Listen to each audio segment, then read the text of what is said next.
exaltad al Rey de Gloria. Por un evangelio como al principio, por un Cristo como el de las Escrituras y por un discipulado en restauración. La Iglesia de Cristo Mahanaim presenta a su pastor Miguel Flores en el programa A la Luz de la Palabra.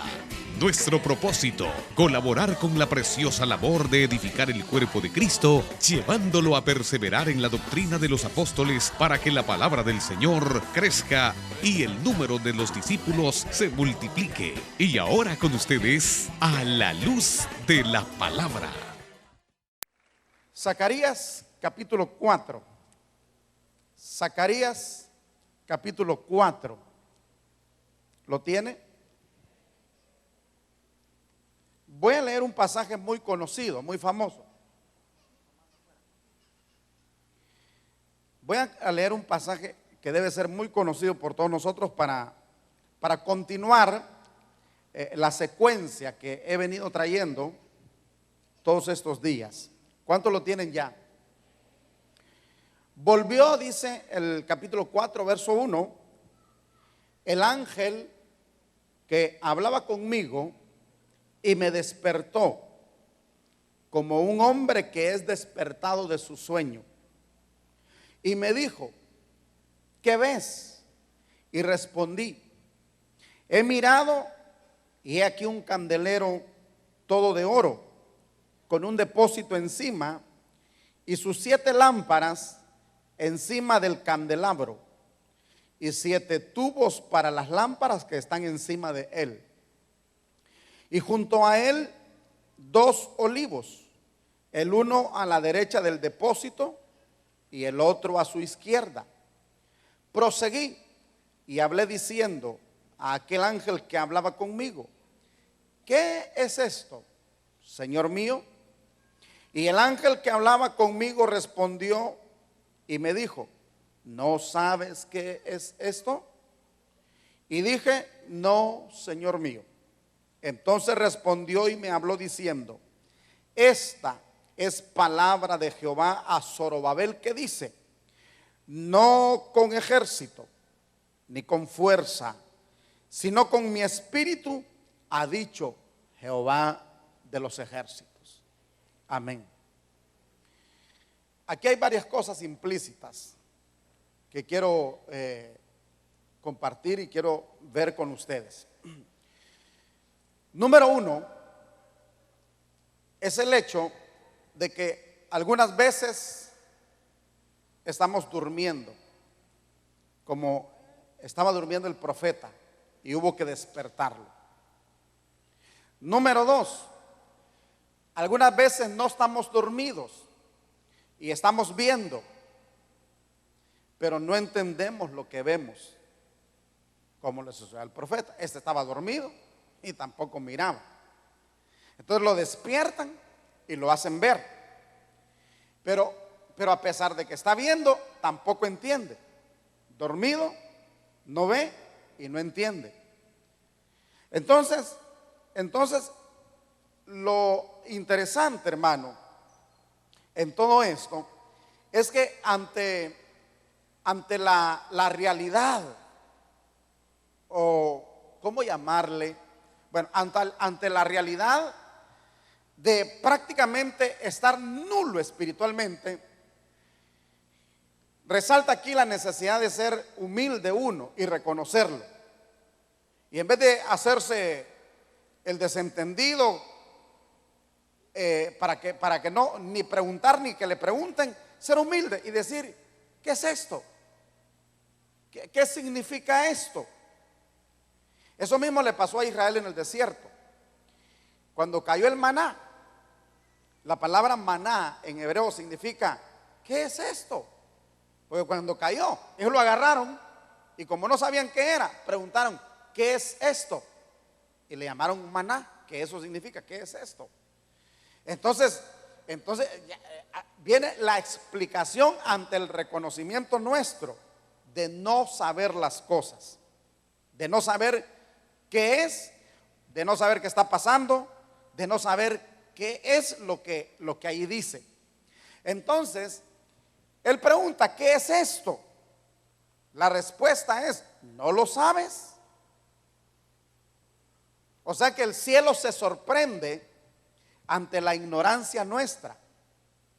Porque eso mismo le dijo el Señor a Nicodemo. Nicodemo, ¿no entiendes esto? Eres maestro de Israel y no sabes esto. Sorpresa. O sea, muchas veces en el cielo creen que hay cosas que deberíamos de saberlas, que hay cosas que deberíamos de entenderlas, que hay cosas que ya deberían de ser en nosotros rudimentos, es decir, el ABC del Evangelio. Pero resulta que eso que para el cielo es el ABC, muchos de nosotros no sabemos ni siquiera qué es. Eso es lo que le está pasando a Nicodemo. Nicodemo, te estoy hablando cosas de la tierra y no las entiendes. ¿Qué pasaría si te hablo de las cosas celestiales? Estás aplazado en lo terreno. Ahora imagínate si te hablo de las cosas celestiales. Pero hay otro ejemplo más. Es el etíope aquel que fue a Jerusalén a adorar adorar a quien no conocía, a adorar de la forma que no sabía, porque no sabía adorar. Y luego regresa. ¿Cómo regresa? Pues con más dudas que respuestas. ¿Por qué? Porque ni sabía nada él, ni nadie le explicó. Hasta que el Señor manda a Felipe y le dice, acércate a ese carro. Y el hombre iba leyendo Isaías 53. Y entonces le dicen a Felipe, pregúntale si entiende lo que lee. Y se acerca a Felipe y le dice, ¿entiendes lo que lees? Y el hombre honesto dice, ¿cómo voy a entenderlo si nadie me lo explica? ¿Esto de quién está hablando esto? Y empezó él a preguntar. Y entonces vino la respuesta. Eso es lo lindo, hermano. Eso es lo interesante. Cuando nosotros no entendamos algo, preguntemos. Y sobre todo si son cosas espirituales, si son cosas celestiales y no entendemos, indaguemos, averigüemos.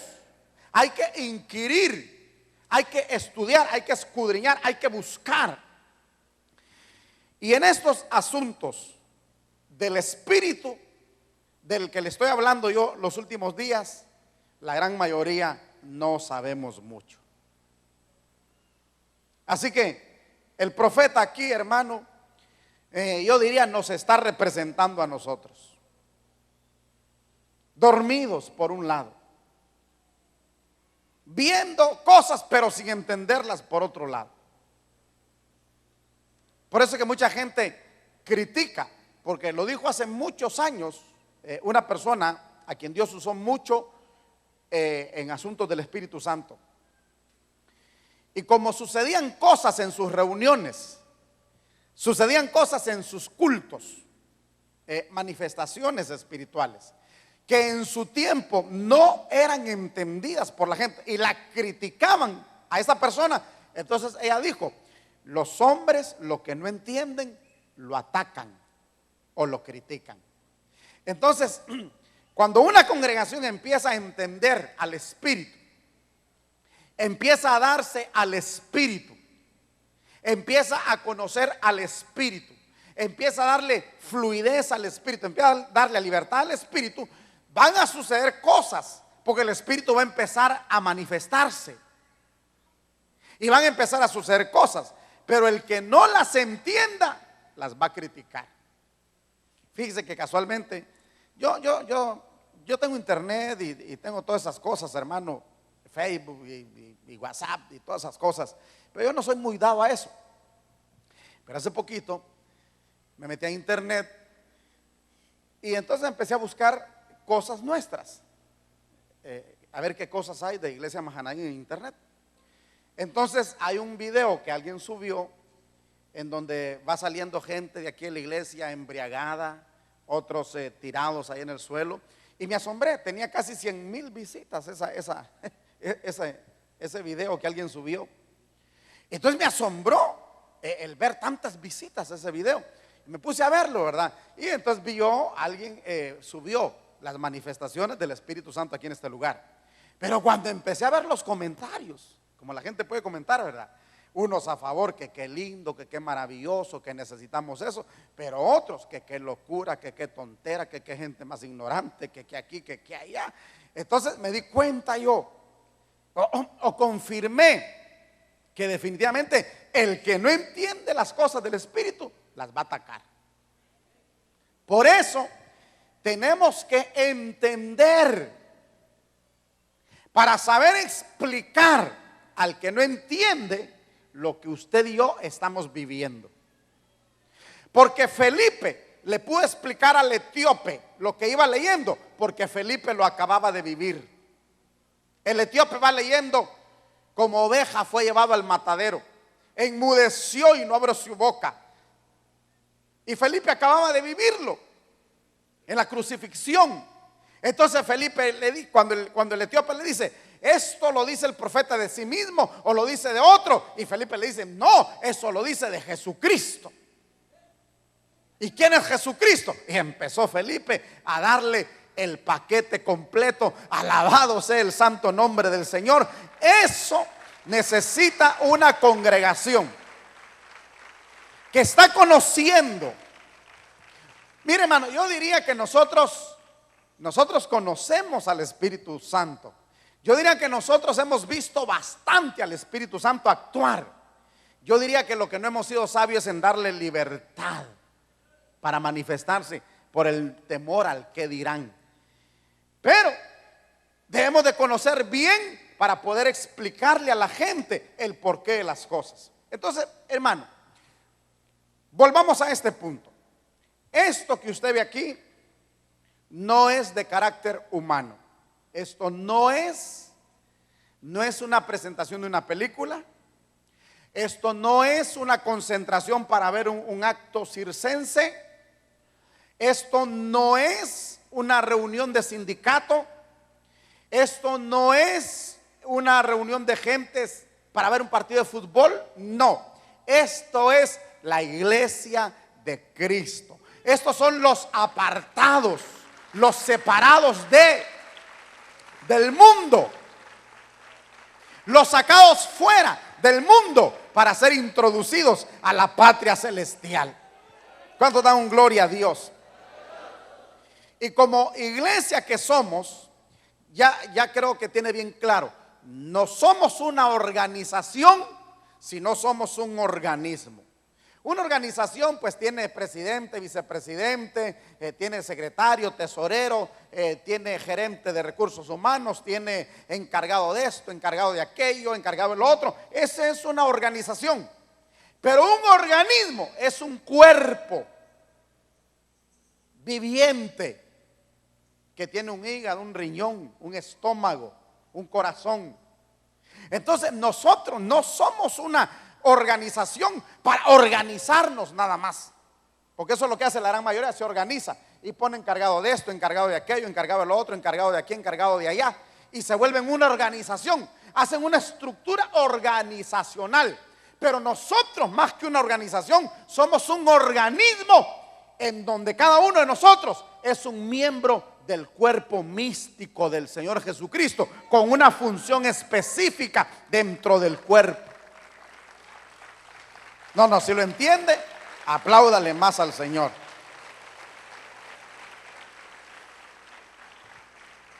Entonces, las cosas aquí no funcionan como funcionan afuera. Dígale que está a la par, las cosas aquí no funcionan como funcionan afuera. Y ese es el gran problema de la gran mayoría de ministros que quieren manejar la iglesia como se maneja una empresa. Mire, hermano, yo mismo fui víctima de eso.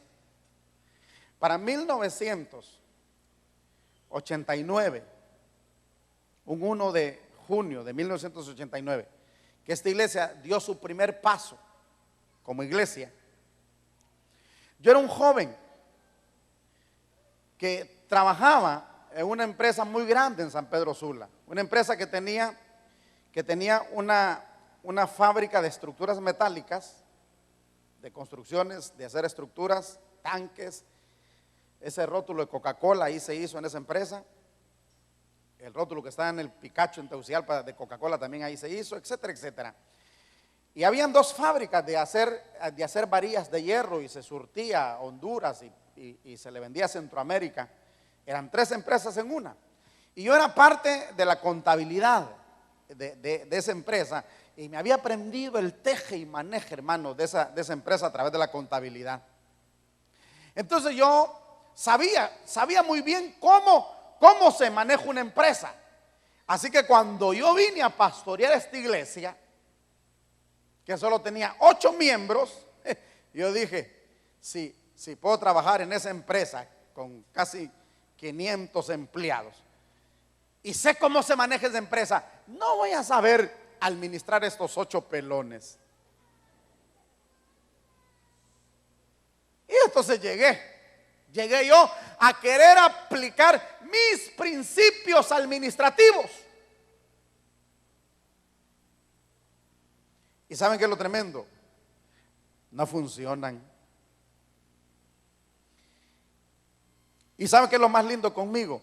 Que Dios no me permitió que lo lograra a través de eso, porque algunos lo logran, pero entonces constituyen la iglesia, la convierten en una empresa. Es una empresa bien organizada, pero falta la vida, falta lo espiritual. ¿Para qué queremos una empresa bien organizada, una iglesia que camina como empresa, si falta la vida? A mí Dios no me lo permitió. Por más que yo lo intenté, mercadotecnia, esto, aquello, lo otro, administración, y no me funcionó. Yo tuve, hermano, que tirarme al suelo y llorar y decir, Señor, no puedo.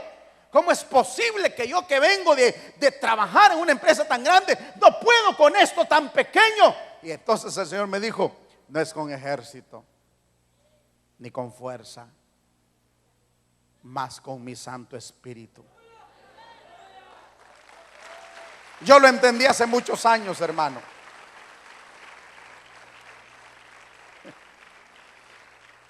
Y cada vez que yo me pongo a querer organizar y estructurar y hacer proyectos, no me funcionan.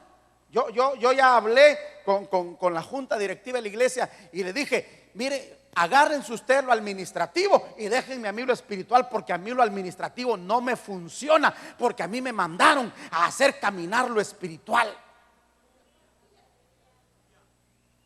Y si ustedes hacen caminar lo administrativo y yo hago caminar lo espiritual, entonces habremos hecho el binomio perfecto para que entonces camine. Porque la iglesia, aunque es un organismo, necesita estructura.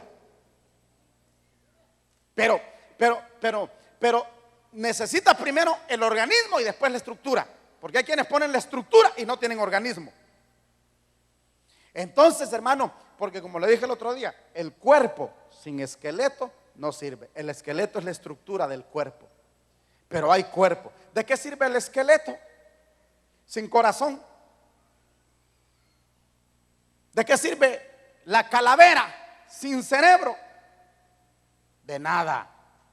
Pero una calavera con un cerebro adentro, pero unas costillas con un corazón adentro, oh, hermano, la cosa cambia. Entonces el cuerpo ahora sí está completo, organismo y estructura, haciendo caminar al cuerpo de Cristo. Alabado sea el nombre del Señor. Démele un aplauso bien fuerte al Señor Jesucristo. Entonces mire, esa es la razón por la cual el profeta no entendió la visión. Entonces la visión es, ahí está el candelero, estructura. Pero no funciona el candelero sin el aceite de los 2 olivos. Entiéndalo, le estoy explicando. ¿Qué es lo que vio el profeta? Pues vio un candelero bonito de oro. Hermano, una empresa bien organizada, pudiéramos decir como de oro, pero sin el aceite, hermano, como como dicen en la canción aquella, ¿verdad?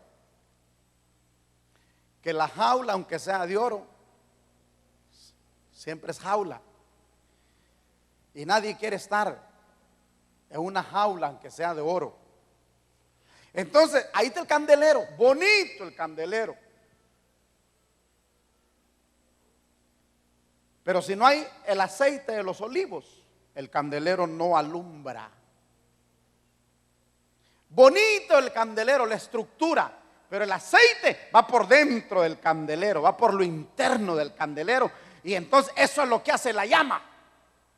Y por eso la respuesta es: Señor, ¿qué es esto? Y la respuesta es: mira, lo que te quiero explicar es que no es ni con, ¿cómo es que dice aquí la expresión? No es ni con ejército ni con fuerza.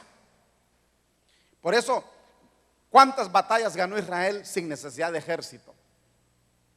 Porque no se ocupa ejército para ganar las guerras.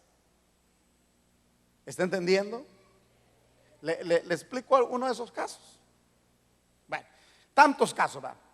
Jericó se tomó sin pelear. Gedeón, con 300 hombres, venció a un ejército de 300,000 hombres. Ilógico. ¿Cómo 300 hombres van a vencer a 300,000? Y peor que esos 300 era el ejército, más gracioso que podía haber, hermano. Porque cuando uno ve los soldados que van para la guerra y hasta haciendo su paso de ganso y toda aquella cosa, hermano, o sea, que uno está con la boca abierta. Pero ver 300 que van con un cántaro en la mano, una antorcha y una trompeta a la guerra y caminando a saber ni cómo, hermano, daba risa. Pero esos 300 siguieron instrucciones divinas, siguieron instrucciones del Espíritu, digamos. El Espíritu les dijo, le estoy diciendo, la guianza les dijo: miren, no, a esa guerra no se pongan a querer igualar ese ejército muy grande. ¿Qué hacemos, Señor? Mira, búscate hombres para ir a la guerra. Viene Gedeón y aparece con 32,000 hombres. Usted sabe la historia, ¿verdad? Y entonces llega con 32,000 y dice: ay, qué poquito, 32,000, porque allá hay 300,000. Y llega ante Dios y le dice: Dios, aquí traigo 32,000. Y Dios le dice: ¿para qué traes 32,000? Son muchos, le dijo. Y Gedeón se queda y dice: ¿muchos? Para Dios sí, son muchos. Porque Él no ocupa ejércitos para ganar sus batallas. Y Dios le dice: muchos. Diles que el que esté aquí, porque le dio pena y por eso viene ahí, porque vio que otros venían y dijo: si no voy yo, ¿qué van a decir de mí? Diles que el que tenga miedo, que se regrese. ¿Y se regresaron cuántos? Recuérdeme. Se regresaron 20,000, ¿verdad? Y todavía quedan 10,000. Y Gedeón dice: ¿qué hago con 10,000? Y Dios le dice: ¿qué estás haciendo con ese montón de gente? Señor, 10,000 es poco. Mucho, le dice Dios. Llévatelos al río y ponlos a beber agua. Y el que agarre el agua para verla así, a ese deja. Y al que se quede lamiendo como perrito el agua, a ese apártalo. Y 300 hicieron esto. Y dijo Dios: deja esos 300 y los otros despáchalos. Y se quedaron 300 nada más. ¿Por qué estos? Porque a Dios no le gusta gente con la cabeza metida en el suelo como avestruz. Porque, perdón, hermano, porque también hay que orar, pero hay que actuar. Porque no es bueno solo orar y no actuar. Y no es bueno solo actuar y no orar. Es un equilibrio. Entonces a Dios le gusta también la gente que está pendiente de los acontecimientos para poder actuar. Y le dijo Dios: esos 300 que están vivos, que están despiertos, llévatelos contigo. Y Gedeón dijo: santo Dios, nos van a hacer papilla a nosotros 300. Pero como no es con ejército ni con fuerza, sino que quien va a hacer las cosas es Dios por su Santo Espíritu. Entonces los mandó a aquellos 300 y les dijo: mira Gedeón, vas a dar una orden, y cuando tú en la orden y digas por la espada de Jehová y por Gedeón, entonces que los 300 rompan el cántaro, saquen la antorcha y suenen las trompetas. Y se fueron, hermano, de noche. Y cuando Gedeón gritó y dijo: por Jehová y por la espada de Gedeón, ¡pau! Sonaron los 300 cántaros que se rajaron, salieron las antorchas y sonaron las trompetas. Hermano, Dios hizo que esos 300 hombres sonaran como un ejército de 3 millones de personas, hermano. Tanto así que el ejército de 300,000 allá se asustó y salió corriendo. Alabado sea el santo nombre del Señor. Y 300,000 se mataron ellos solos en su loca carrera. Y 300 venían contentos, diciendo: golpe de espada es la alabanza, aleluya, golpe de guerra que sale de Dios. Y cada golpe de la espada de Dios es con trompeta, con pandero y tambor. Ahí descubrieron que no es con ejército, no es con fuerza, no es con habilidades humanas, no es con intelecto, no es mercadotecnia, no es administración de empresas, es dándole lugar al Santo Espíritu de Dios, que se va a hacer la obra del Señor. Ahora sí, démele un aplauso bien fuerte a ese maravilloso Dios.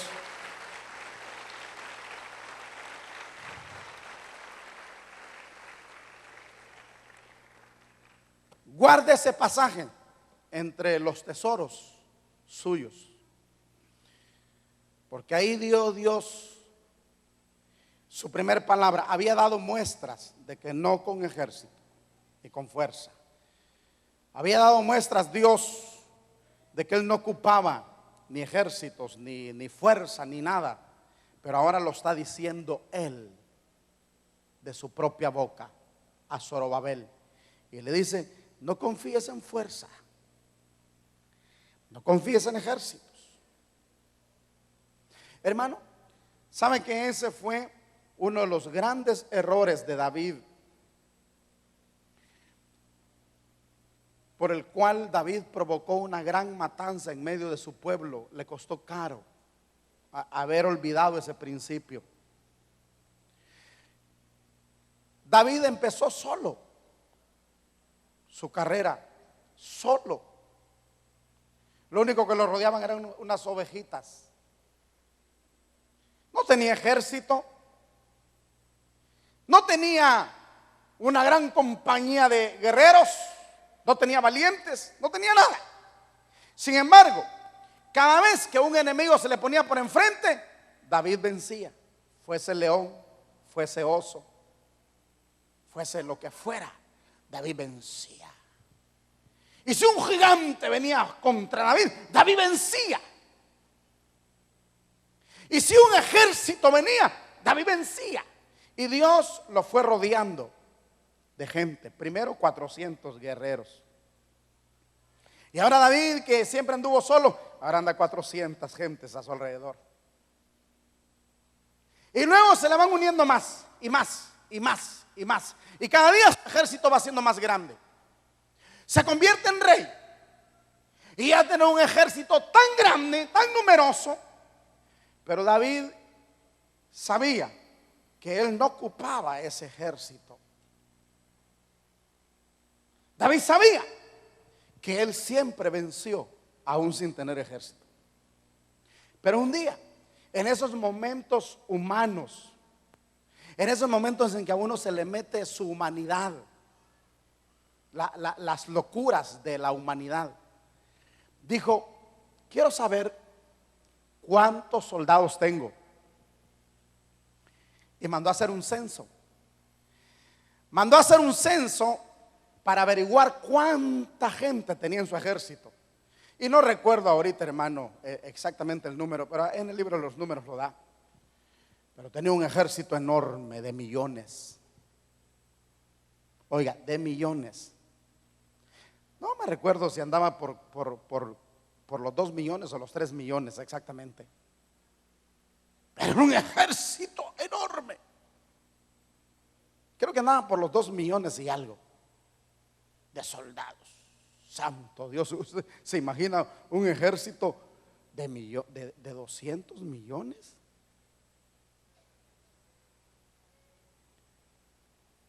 Grandísimo, perdón, no 200 millones, de 2 millones de soldados.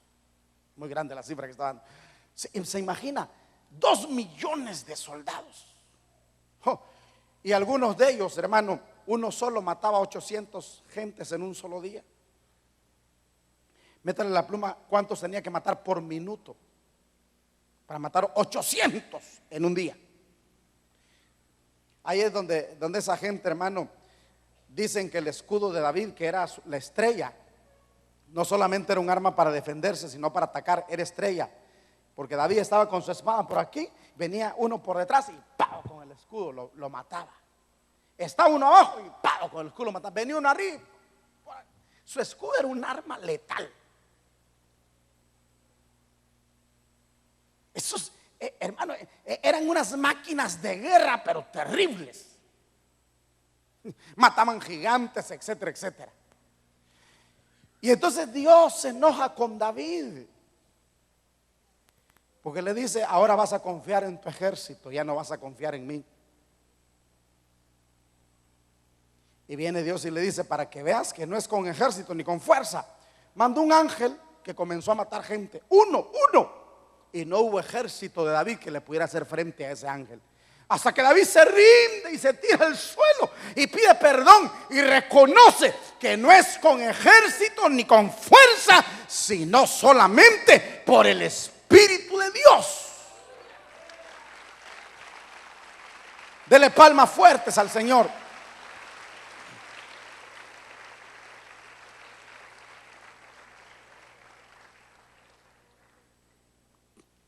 Así que, ¿cuántas guerras se ganaron sin necesidad de ejército? ¿Cuántas cosas se lograron sin necesidad de fuerza? No va un solo profeta, Elías, a enfrentarse contra toda una nación, a enfrentarse contra un rey perverso, una reina perversa y 850 profetas falsos, y él va solito. Pero sin embargo va con instrucciones divinas. No va en su propia mentalidad. No se sentó en la noche. Vamos a ver, vamos a hacer un bosquejo, vamos a hacer una estrategia, vamos a hacer un modelo, un diseño. No. Simple y sencillamente: Señor, solo yo he quedado. Y el Señor le dijo: mira, convócalos en el monte Carmelo. Diles que hagan un altar. Diles que hagan un sacrificio y que el Dios que responda por fuego, ese es el verdadero Dios. Y ahora Elías con instrucciones se va. Hermano, lo que la iglesia necesita es volver a oír las instrucciones divinas. Eso es lo que necesitamos nosotros, volver a oír las instrucciones celestiales. Ya no caminar con nuestra mente, ya no caminar con nuestra ocurrencia. Ya debemos de volver a ser aquella iglesia que ore pidiendo la dirección para todo lo que va a hacer. Porque nos volvimos campeones, hermano, para organizar esto, organizar aquello, organizamos lo otro, hagamos un evento, hagamos aquí, hagamos allá, vendamos, tarará. Pero ya no somos aquella iglesia que de rodillas le clamaba a Dios pidiendo la dirección, pidiendo las instrucciones. ¿Cuántos están todavía acá? Hermano, ya ni siquiera nos encomendamos a Dios para nada. Yo decía hace unos 2 o 3 años atrás que por lo menos la gente de antes decía: primero Dios. Hoy qué primero Dios, ni qué primero Dios. ¿Se acuerdan? ¿Qué vas a hacer mañana? Ah, pues mañana voy a ir a tal lado. Primero Dios, decía la gente. Hoy pregúntele a alguien, ¿qué vas a hacer mañana? Ah, mañana voy a ir aquí, voy a ir allá, voy a venir, voy a hacer. ¿Y será que Dios te va a dejar? Por eso es que la gente de antes tenía ese dicho, primero Dios, si Dios lo permite. ¿Verdad que ya no se oye eso? ¿Verdad que ya no se oye? Porque la gente se volvió independiente de Dios. Porque la gente aprendió a caminar sin Dios, aprendió a caminar en sus propias ideas. Pero lo más terrible es que la iglesia aprendió también a caminar sin Dios. Y por eso, hermano, yo lo voy a llevar a Jeremías, un pasaje que hemos leído muchas veces. Véngase conmigo a Jeremías.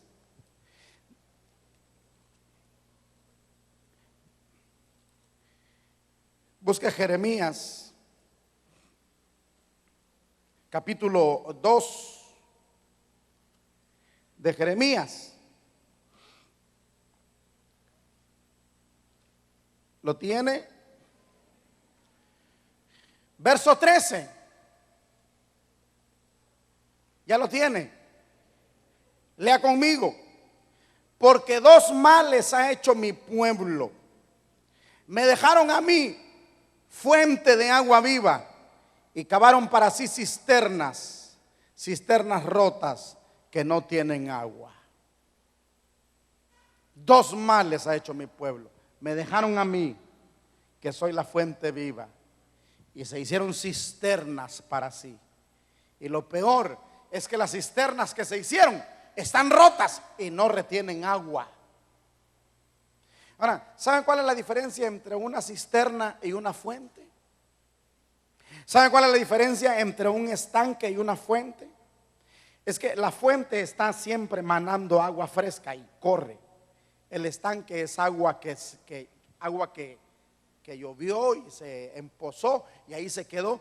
Y como no corre, entonces le salen animalitos, renacuajos, le salen las larvas del mosquito, porque es agua estancada.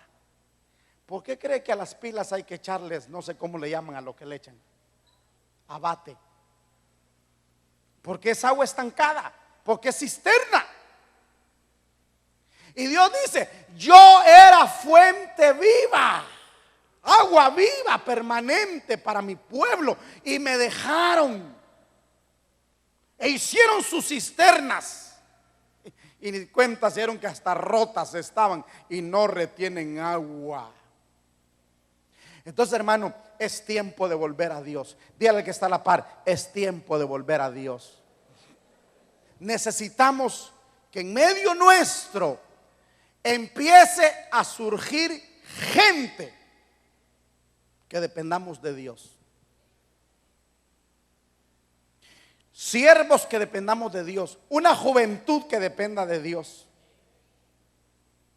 Damas que dependan de Dios. Coro que dependa de Dios. Directores que dependan de Dios. Gente que dependa de Dios.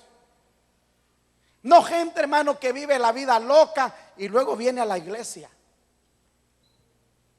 Por decir algo. Se lo voy a explicar pues. Gente que Mire, estuvo desconectado de Dios 22 horas y luego vino 2 horas aquí a quererse conectar con Dios. El que tenga oídos para oír, que oiga. Gente que 22 horas allá anduvo desconectada, sin oír a Dios, sin la guianza de Dios. Y luego en 2 horas, viernes, y 2 horas domingo. 4 horas a la semana y quieren entender a Dios. ¿Cuántas horas tiene la semana? Ayúdeme. Como 90 y algo, ¿eh? Como 90 y algo, ¿verdad? Muy bien. De las 90 y algo de horas que tiene una semana, 4 le dedicamos a Dios. Y para eso, que en el culto necesitamos gente que le dedique tiempo a Dios por las madrugadas. Necesitamos gente que le dedique tiempo a Dios por las noches. Necesitamos gente que aparte tiempo para Dios durante el día. Necesitamos gente que por lo menos venga a orar antes del culto. Pero hay gente que aún viene a servirle a Dios sin haber tenido un momento, un minuto de comunión con Dios. A esa gente el Espíritu no le puede hablar. Hay barrera, hay bloque, hay muralla. El Espíritu ahí está, pero no puede. Entonces, hermano, déjeme ver si hay un versículo acá que lo necesito ahorita. Juan capítulo 3, verso 6. Tengo papeles por todos lados aquí yo. Juan capítulo 3, verso 6. ¿Lo tiene? Oh, hermano, lee ese versículo. Léalo usted. Juan capítulo 3, verso 6, léalo. ¿Cómo dice? ¿Cómo dice?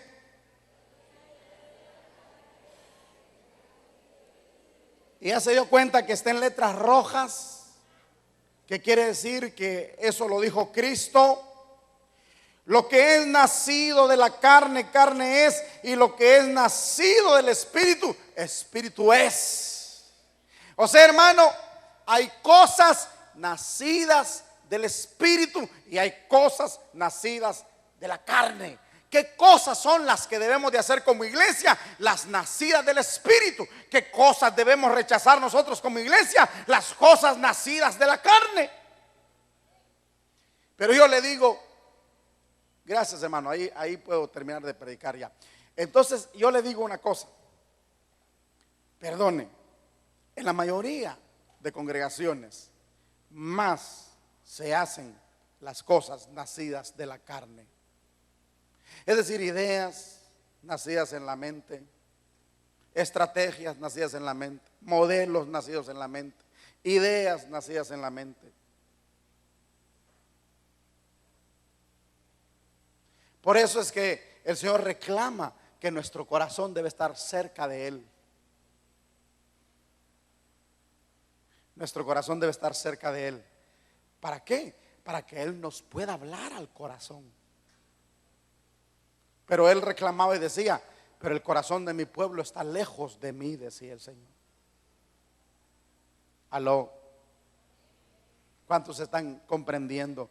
¿Cuántos están entendiendo la importancia, hermano, de que si somos la iglesia que quiere un avivamiento, de que si somos la iglesia que quiere servir como instrumento para un avivamiento en esta ciudad, necesitamos cambios? Y los cambios no es que cambiemos la pintura, pastor. No, hombre, no, olvídese. Aquí la pintura se puede estar cayendo, hermano. Pero si el Espíritu está fluyendo, ¿quién se fija en la pintura? Cambiemos el techo, hermano, porque ese techo ya está muy viejo y verá cómo las cosas cambian. No, hermano, no puede haber techo, pero si el Espíritu está fluyendo, hermano querido. Yo no le digo que descuidemos esas cosas, pero eso no es lo importante. Fíjese que Dios nos mandó a edificar una iglesia, ni siquiera a construir templos. Y los pastores se enfocan más en construir un templo que en edificar una iglesia.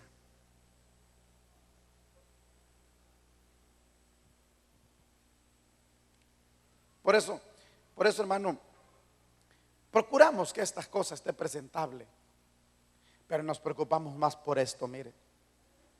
Porque cuando el Señor viene acá, no viene, ay, qué linda pintura, wow. Qué bonito, no, al Señor eso no le interesa para nada, hermano, las cosas que habrán en el cielo. ¿Usted cree que a Dios le impresiona esto? ¿Qué diseños habrán en el cielo, hermano? A veces uno saca pecho aquí cuando viene la gente de la montaña y de las aldeas y dice, wow, la gente se queda maravillada. Pero cuando viene alguien de Estados Unidos, hermano, que tienen unos templos allá, que para qué le cuento, no saque pecho con ellos. Ellos entran y medio miran, y usted lo trae para que mire su templo. Ellos tienen un templo más bonito allá. Igual es el Señor, hermano. Qué cosas tendrá en el cielo el Señor. Imagínense calles de oro, sin hoyos. Aquí más tenemos hoyos que calles. Entonces cuando el Señor viene, Él no viene a ver el aire acondicionado, las bocinas. Oh, qué bocinas. El diácono, oh, qué traje del diácono. No, Él no viene a ver nada de eso. Él viene a ver su amada. Él viene a ver a su novia. Más fuerte el aplauso a Cristo.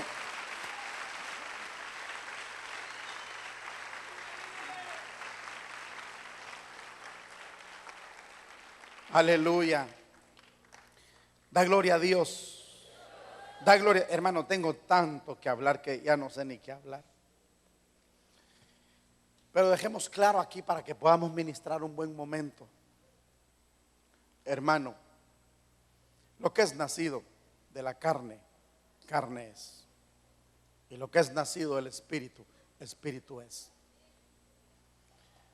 Volvámonos un tantito más espirituales para que el Dios del cielo pueda hacer en medio de nosotros cosas espirituales. El que tenga oídos para oír, que oiga. Le pido a cada hermano que sirve, empiece a conectarse con el Espíritu y empiece a tratar de servir en el Espíritu.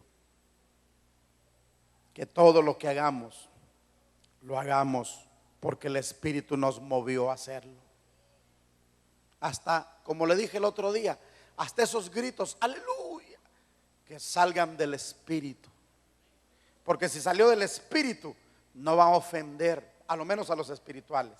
Pero si salió de la carne, va a molestar. Amén. Póngase de pie, por favor. No sé si hay algún hermano que me ayude a ministrar, porque mi garganta está un poco desgastada. Aleluya. Gloria a Dios. Póngase de pie en el nombre de Jesús. Póngase de pie, levante sus manos. Levante sus manos en el nombre poderoso de Jesús. En el nombre poderoso de Jesús. Levante sus manos y diga conmigo: tu presencia está aquí. Y me llena de tu amor. Dígalo. Tu presencia está aquí. Y me hace adorarte.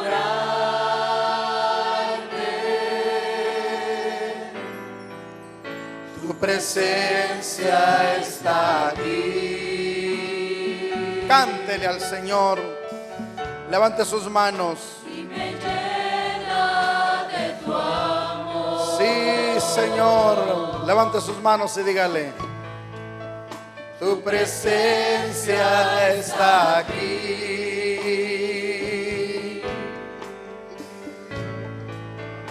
Y me hace Adorarte.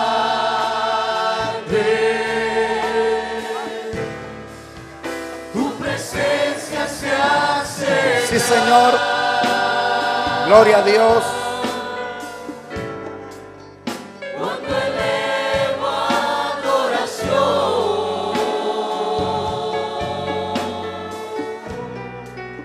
no hay momentos más hermosos. Eso es, iglesia, levante sus manos. Que estar en tu presencia. real. Tu presencia se hace real. Oh, sí, Señor. Cuando elevo adoración,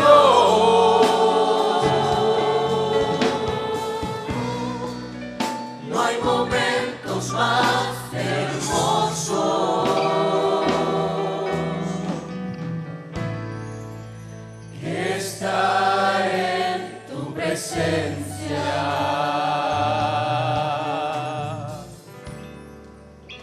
Una de las cosas, iglesia, que el Señor, al momento de crear el hombre,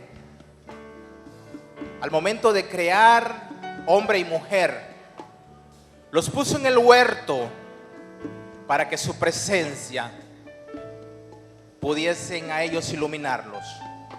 Y desde el Génesis hasta el Apocalipsis, el propósito de Dios es que su pueblo siempre camine en su presencia. A Moisés le dijo al Señor: sin tu presencia yo no voy a caminar. Porque es necesario, iglesia, que el Espíritu Santo nos conduzca en estos tiempos. Somos la iglesia de los últimos tiempos y es necesario que el Espíritu de Dios repose en ti. Por eso levanta tus manos y deja que esa presencia de Dios, todo mundo levantando sus manos, aún los invitados, aún tú que quizás no sientas esa presencia, yo te digo, Dios está contigo. Y vamos tan solo a creer que esa presencia nos inunda. Presencia de Dios, presencia divina, sin la cual nosotros no podamos caminar. Por eso quieres levantar tus manos y podamos ministrar esa presencia de Dios y despojarnos de nosotros mismos. Tu presencia se hace real. Cuando elevo adoración, Ahí es donde se hace real la presencia. no hay momentos Cuando tú le rindes adoración a Él. que estar en tu presencia.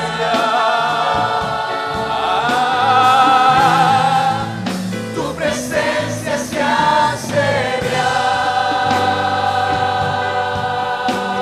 Oh, sí, Señor. Cuando elevo adoración, no hay momentos más hermosos que estar en Su presencia.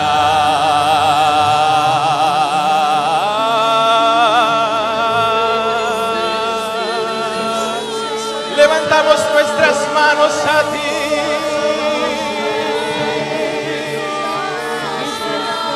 Santo eres tu Señor. Vamos, iglesia, adórale. Eso es, con un nivel de intensidad, y dile a Él de lo profundo de tu corazón: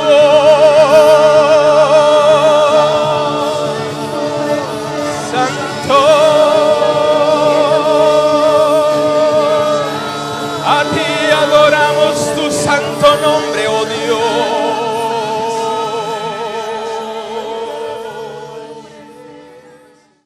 La Iglesia de Cristo Mahanaim presentó a su pastor Miguel Flores en el programa A la luz de la palabra.